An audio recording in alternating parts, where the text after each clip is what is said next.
अस्सलामु अलैकुम वरहमतुल्लाहि वबरकातुहू। Students, this is Syed Mudassir. और स्टूडेंट्स, आज के इस वीडियो लेक्चर में मैं आपके साथ डिस्कस करूँगा यूनिट नंबर 4 की प्रोग्रामिंग एक्सरसाइज नंबर 3 के सॉल्यूशन को। स्टूडेंट्स, सबसे पहले तो आप इसमें ये चीज़ देखें कि हमसे रिक्वायरमेंट किस चीज़ की जा रही है। वो कह रहे write a program that takes two number as input and display their greatest common divisor GCD using Euclidean method. Students देखें, पहली बात तो ये है कि हम GCD वैसे भी फाइंड कर सकते हैं, जो कि एक नॉर्मल वे होता है मैथमेटिक्स में। हम फैक्टराइजेशन के ज़रिए या बहरहाल जो भी मेथड डिफरेंट होते हैं हम उसके ज़रिए भी फाइंड कर सकते हैं, ठीक है। मगर यहाँ पे हमें बाउंड कर दिया जा रहा है कि आपने यूक्लिडियन मेथड का इस्तेमाल करते हुए GCD फाइंड करना है, ग्रेटेस्ट कॉमन डिवाइज़र फाइंड करना है। भाई प्रोग्राम तो हम बनाते रहेंगे, मगर प्रोग्राम स्टार्ट करने से पहले ना आपको मैं एक पिक्चर दिखाता चलूँ, आपको ये समझा दूँ कि भाई यूक्लिडियन मेथड होता बेसिकली क्या है। देखें, फॉर एग्जांपल हमारे पास एक नंबर है 1220। आप कोई भी नंबर की मिसाल ले सकते हैं। मैंने बहरहाल ये पिक्चर डाउनलोड की थी तो मैंने सोचा आपके साथ शेयर कर दूँ। तो एक नंबर हमारे पास है 1220 और एक नंबर हमारे पास है 516। मोड से मुराद मॉडुलस, जिसे आप परसेंटेज भी कहते हैं। फॉर एग्जांपल, अब जब हम ए का मॉडुलस लेंगे बी के साथ, हम सपोज कर लेते हैं कि जो 1220 है ये फर्स्ट नंबर है, यानी ए है, और जो 516 है ये बी है, जो कि सेकंड नंबर है, ठीक है। हम फर्स्ट वैल्यू का मॉडुलस लेंगे सेकंड के साथ, और जो रिमाइंडर आएगा, देखें समथिंग रिमाइंडर 188 आ गया।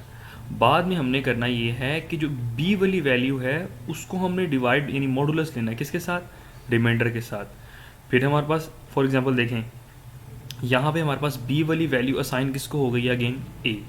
मतलब पहला हम जब स्टेप किया ना, देखें फर्स्ट को हमने मॉडुलस लिया सेकंड के साथ, कुछ रिमाइंडर आ गया।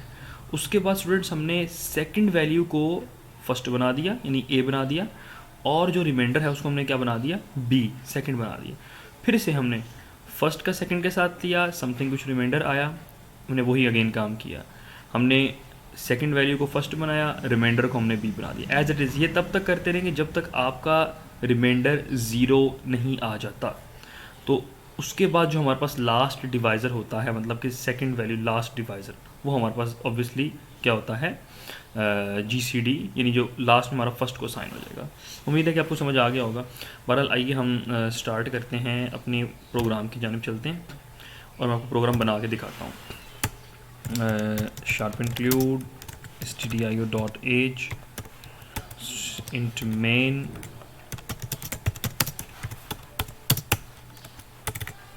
उसके बाद स्टूडेंट सबसे पहले तो हम वेरिएबल डिक्लेयर कर लेते हैं। हम एक इंट ए के नाम का वेरिएबल ले लेते हैं, उसके बाद एक बी के नाम का वेरिएबल ले लेते हैं, और एक रिमाइंडर के नाम का REM बना लिए। आप कोई डिफरेंट वेरिएबल भी यूज़ कर सकते हैं, ठीक है। सबसे पहले मैं यूज़र से कहता हूँ भाई आप printf करवाएं कि भाई enter two numbers, enter two number. आप कोई भी दो नंबर एंटर करें, और जब यूज़र नंबर एंटर करेगा तो मैं उसको scanf करवा दूंगा फर्स्ट में यानी ए में, मॉडुलस डी, और यहाँ से बाहर निकल के %a एंड फर्दर %b। मतलब हमने दोनों में इसको सेव करवा दिया, ठीक है स्टूडेंट्स। अब आइए आगे हम यहाँ पे जो असल काम करने लगे हैं वो यहाँ से लूप स्टार्ट हो रहा है। देखिए आपकी बुक में तो वाइल लूप की मिसाल शायद ना दी हो, और यहाँ पे हम वाइल लूप का सहारा ले रहे हैं। अब मैं यहाँ पे कह रहा हूँ कि वाइल, देखें एक फर्स्ट वैल्यू है और एक सेकंड वैल्यू है।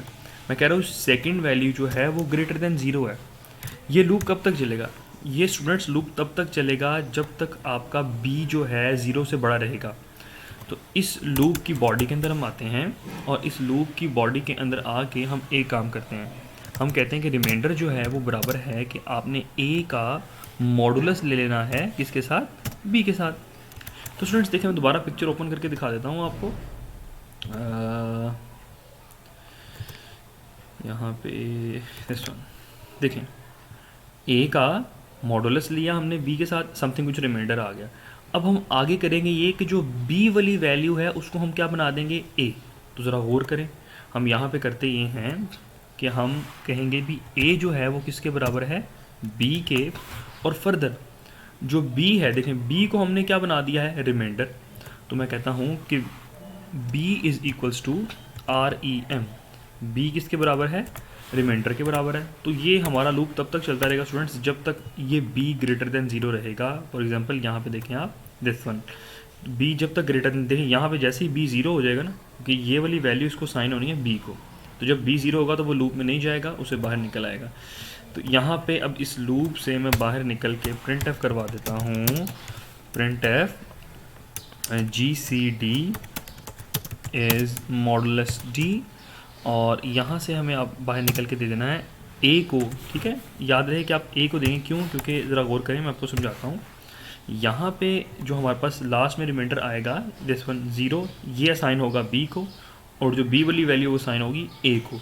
तो इसलिए हम यहाँ पे किसको यूज़ करेंगे? ए को। स्टूडेंट्स आइए हम इसको ज़रा रन करते हैं और अपना आउटपुट चेक करते हैं कि इसका आउटपुट क्या आता है। मॉडुलस डी, सॉरी यहाँ पे हम कॉमा लगाना भूल गए।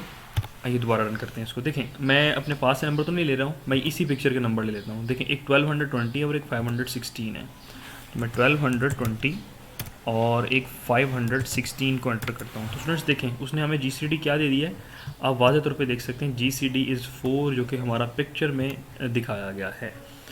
तो आप डिफरेंट वैल्यूज़ का सहारा लेके भी स्टूडेंट्स इसको सॉल्व कर सकते हैं। तो उम्मीद है कि आपको प्रोग्राम समझ आ गया होगा। अगर आपको फिर भी किसी किस्म का सवाल हो तो आप मुझसे कॉन्टैक्ट के थ्रू, ईमेल के थ्रू पूछ सकते हैं, कमेंट सेक्शन में पूछ सकते हैं। तब तक के लिए अपना ख्याल रखिएगा, मुझे इजाज़त दीजिए। अस्सलाम वालेकुम वरहमतुल्लाहि वबरकातुहू।